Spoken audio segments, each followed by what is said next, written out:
Bom dia a todos, que a paz de Jesus seja conosco. Muito bom estar revendo vocês, mesmo que por vídeo. Faz tempo, faz um mês mais ou menos que a gente não se vê. Vamos, como o Rafael falou no grupo, vamos gravar esse vídeo para que a gente possa dar como que uma continuidade aos estudos que o Nosso Lar vem fazendo. Outras pessoas farão também nas próximas semanas, até que a gente possa voltar ao nosso normal. Então, como combinamos, nós vamos ler uma página, fazer uma prece. Convido vocês agora a fazer a prece também junto, elevando nossos pensamentos. Então, a nossa mensagem hoje é do livro Vida Feliz, de Divaldo Franco, por Joano de Ângeles. As vitórias das questões ilegais são utópicas, deixam paladar de amargura, injustas ferem os outros, não podendo beneficiar realmente a ninguém. Quem edifica sobre terreno alheio termina por perder a construção. Nunca será justa a alegria conseguida no rio das lágrimas alheias. Cuida bem das tuas causas e luta somente quando tiverem um apoio legal e se firmarem nos alicerces da moral. Que meditemos sobre essa página de Joano então. Senhor Deus, querido Pai, amantíssimo Mestre Jesus e aos nossos irmãos da espiritualidade, a todos os queridos mentores da nossa casa, o nosso lar, a qual estamos distante presencialmente, fisicamente, mas em coração sempre juntos. Obrigado, Senhor, pela oportunidade que temos desta casa maravilhosa, desta doutrina, desses irmãos de luz que nos acompanham e nos direcionam. Obrigado, Senhor, pela oportunidade que temos de poder fazer este trabalho como se fosse na nossa casa, através da mídia social, da tecnologia. Obrigado, Senhor, pois assim podemos, pelo menos, nos ver via vídeo. Agradecido estamos, Senhor, também por esses tempos em que passamos difíceis, mas que sabemos que é para o nosso aprendizado. Sabemos que toda dor passada serão resquícios que retiramos de nossas vidas, de nosso passado. Também aprendemos com essas dores, sabemos que mais à frente saberemos o porquê de tudo isso. Abençoa o nosso trabalho, abençoa, Senhor, sempre a todos e a nossa casa. Que assim seja. Bom, gente, como eu conversei com o Rafael, a gente vai fazer um pequeno vídeo de uns 20 minutos, 23 minutos, 25 no máximo. Depois desse vídeo, eu peço que ninguém, enquanto estiver passando o vídeo, coloque nada no grupo e após o vídeo vocês podem escrever, podem perguntar por áudio, por texto, por vídeo, qualquer coisa. E o que a gente puder responder ou souber responder, a gente vai responder. Mas o debate está livre, como se fosse um estudo e não uma palestra. Nós estamos no mês de abril, mês do Espiritismo, dia 18 de abril, dia do Livro Espírita, dia do Espiritismo na nossa cidade a partir desse ano, que infelizmente a gente não vai estar comemorando por causa dessa pandemia do vírus. Hoje era para ter sido iniciado o mês espírita na casa de André Luiz.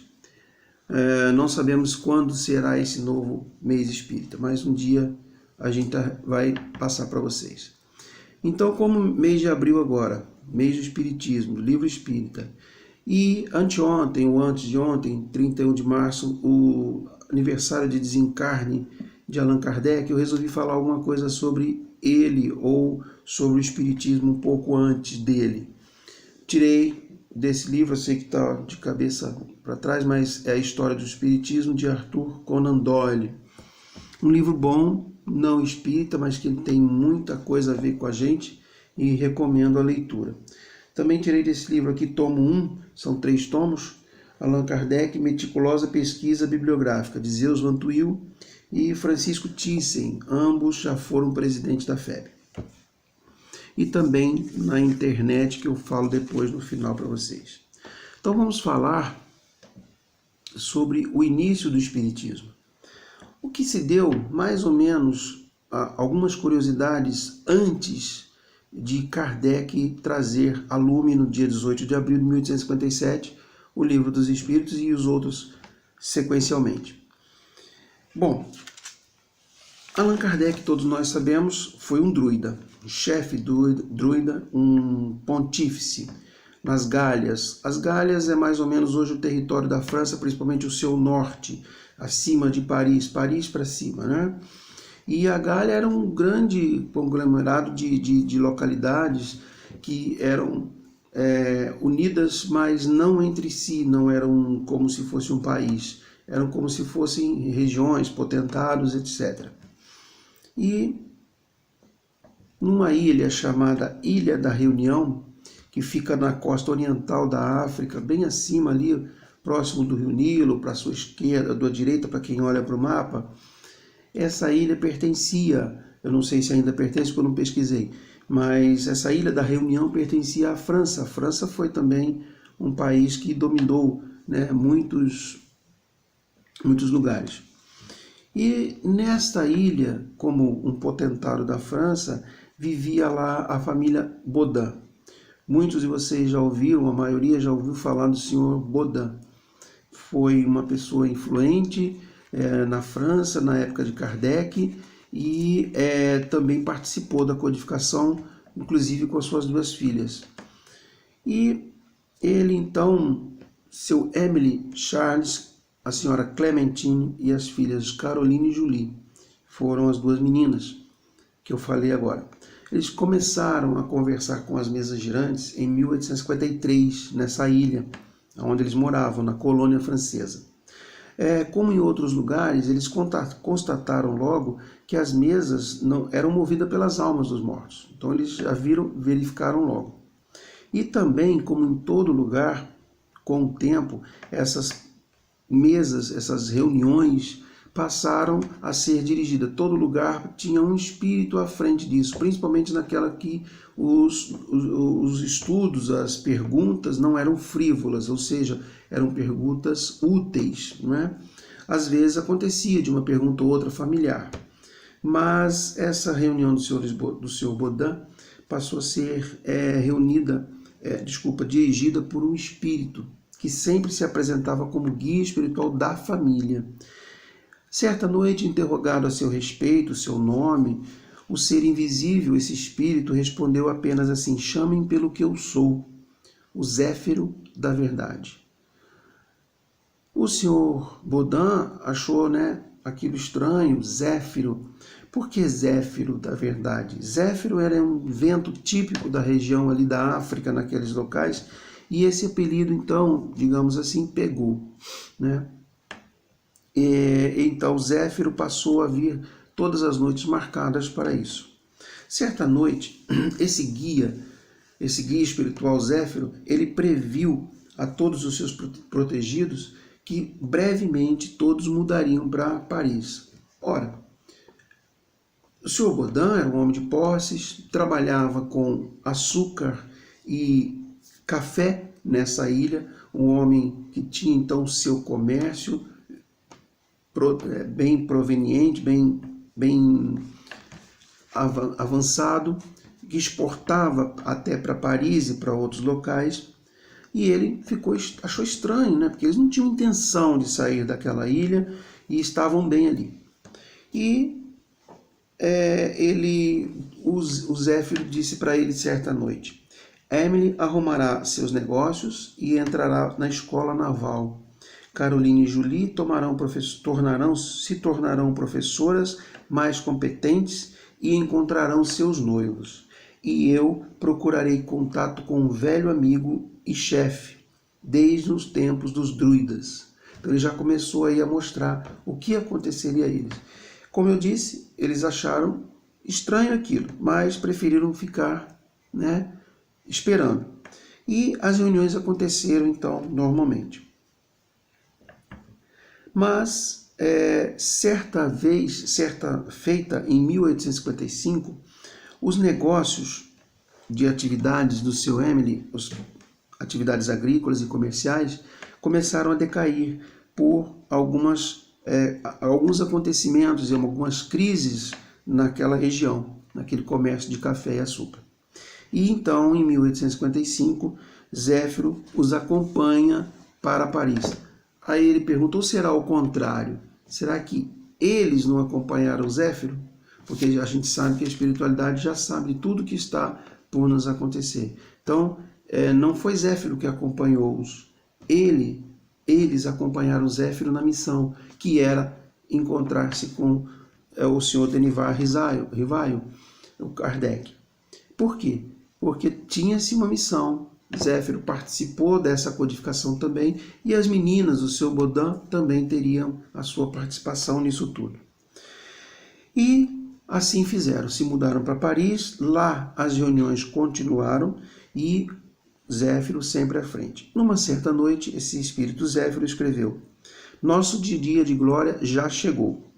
O senhor Baudin pediu mais explicações a ele e ele respondeu assim: vamos ter, afinal, o convívio do nosso velho chefe druida. Aquele com quem você esperava encontrar em Paris? Pergunta o senhor Baudin. Sim, ele mesmo em pessoa. Você vai trazê-lo aqui. Caroline vai atraí-lo. Você pode dizer o nome dele? Allan Kardec. Vejam bem, nesta época, Allan Kardec ainda não era conhecido por esse nome. Era o seu Hippolyte Léon Denisard Rivaio.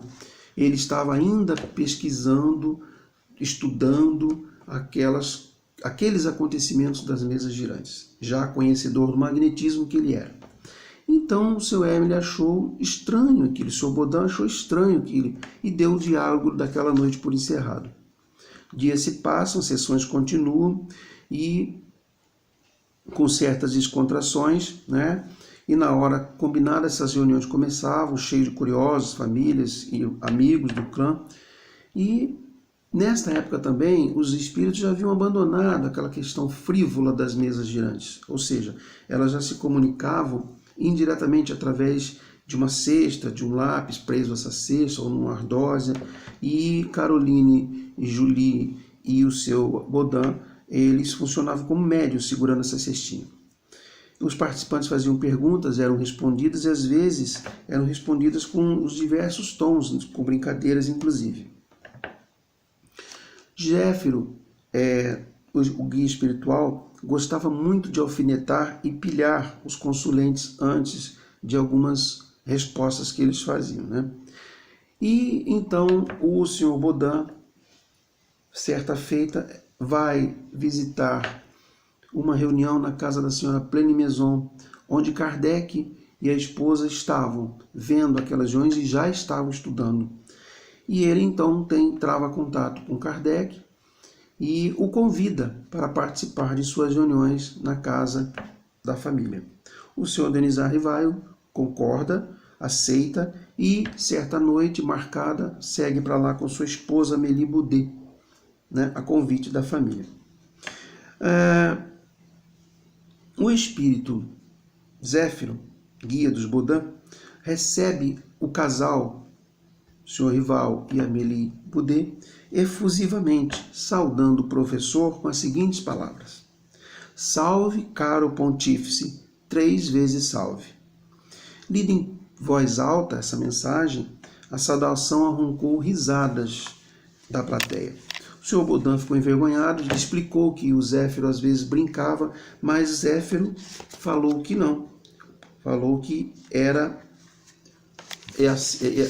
ele estava cumprimentando Kardec assim. Então Kardec, também brincalhão, que era, apesar daquela aparência sisuda, diz assim, responde assim: minha bênção apostólica, prezado filho. Todos riem novamente. E aí então o Zéfiro explica a Rivaio que ele havia sido um grande chefe druida na época deles e na Gália, quando a Gália fora invadida pelo imperador Júlio César, o Império Romano.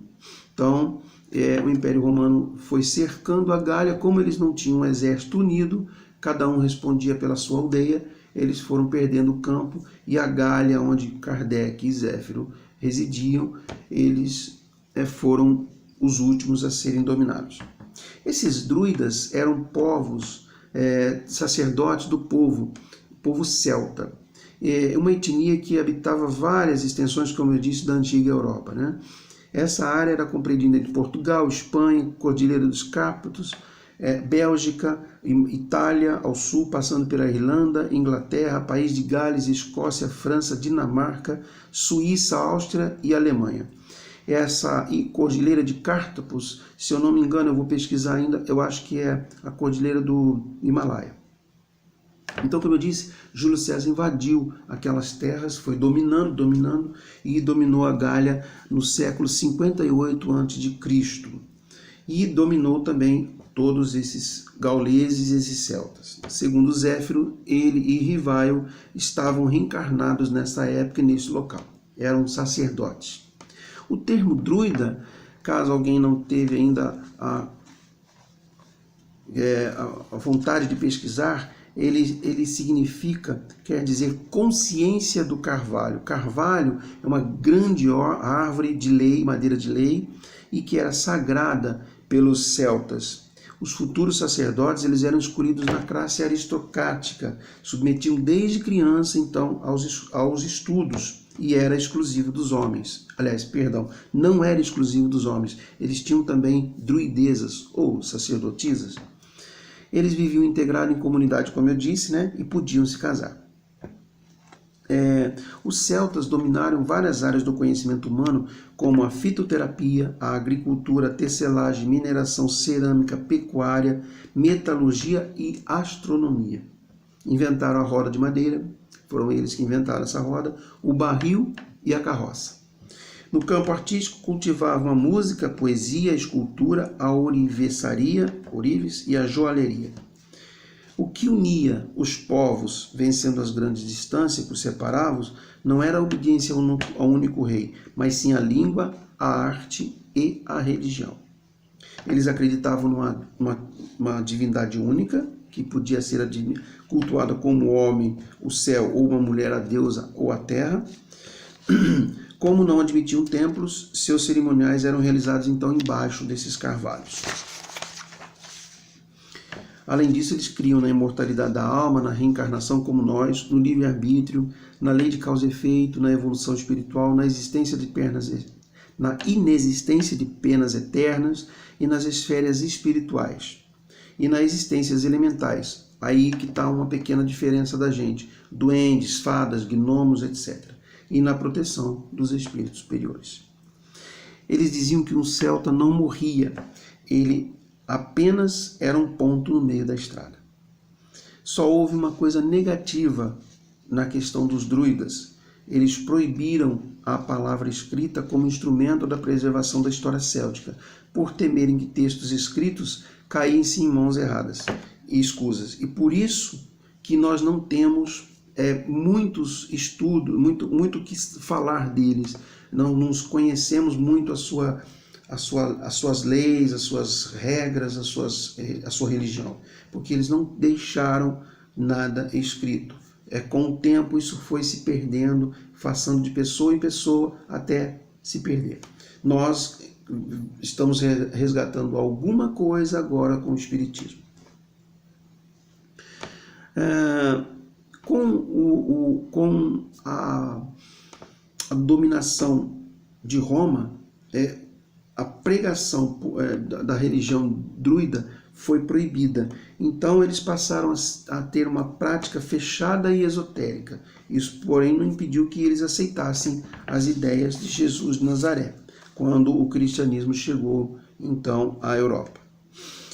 E uma coisa interessante que eu acabei vendo, que o nascente catolicismo da época romano não gostou do sincretismo e ajudou a perseguir esses sacerdotes celtas. Pode-se dizer que o desaparecimento dos druidas é diretamente proporcional ao crescimento e fortalecimento da Igreja Católica, ajudada pelo reinado romano. Bom, durante muitos anos, o Kardec, um ex-druida, dedicou-se, agora chegando um pouco mais para perto dele, dedicou-se ao estudo e à prática da educação. Todavia, aos 50 anos, atraído pelos fantasmagóricos fenômenos que invadiam o globo com as mesas girantes, a sua atenção voltou-se integralmente para as questões transcendentais da vida. Algo por trás daquilo ali tinha que existir. Ele não sabia o que, e por isso, como pesquisador, como estudioso, foi buscar e até encontrar. Então, sabendo que era um druida reencarnado, através da revelação do espírito Zéfiro, que foi seu conterrâneo à época, Rivaio preferiu então assinar o livro com um nome celta, com seu nome celta de outra reencarnação, para separar o trabalho do Rivaio pelo de Kardec. Eram dois trabalhos diferentes. Então ele não queria que o seu nome continuasse dado ao espiritismo. Fechava-se então um ciclo palinigenético pessoal histórico do seu Rivaio, começava ali a era então Kardec. Ele completou a sua tarefa de condutor de almas e as grandes teses druidas ressurgiram no bojo da nova doutrina, tudo sobre o solo gaulês, ou seja, na França, como normal, como era antigamente. Esses fatos, porém, não aconteceram sem a resistência de uma velha inimiga dos druidas, a Igreja Católica, novamente. Então, que tentou denigrir o espiritismo de várias maneiras. Dentre elas, a gente lembra que o Auto de Fé de Barcelona. Bom, gente, isso foi uma pequena passagem rápida para a gente dar início a esse novo método de estudo, nova maneira de a gente estudar, enquanto a gente não pode voltar às nossas atividades na casa, que nós já estamos doidos para que aconteça rápido, né? Se Deus quiser, acontecerá. Então foi um breve histórico que a gente pesquisou, estudou. Isso aqui seria uma palestra maior, mas como nós decidimos por fazer um vídeo pequeno, de 20 e poucos, no máximo 30 minutos, para que vocês pudessem também debater e falar, né? Não é a mesma coisa do que estar sentado lá na palestra ouvindo a gente falar. Então aqui a gente quer que vocês participem. Então a partir de agora eu vou fazer uma prece de encerramento aqui. Depois, no final, cada um faça a sua também, pode acompanhar agora. E depois que encerrar, também, se alguém quiser. E fiquem à vontade depois de terminarmos o vídeo e a prece, para perguntar o que quiser e debater.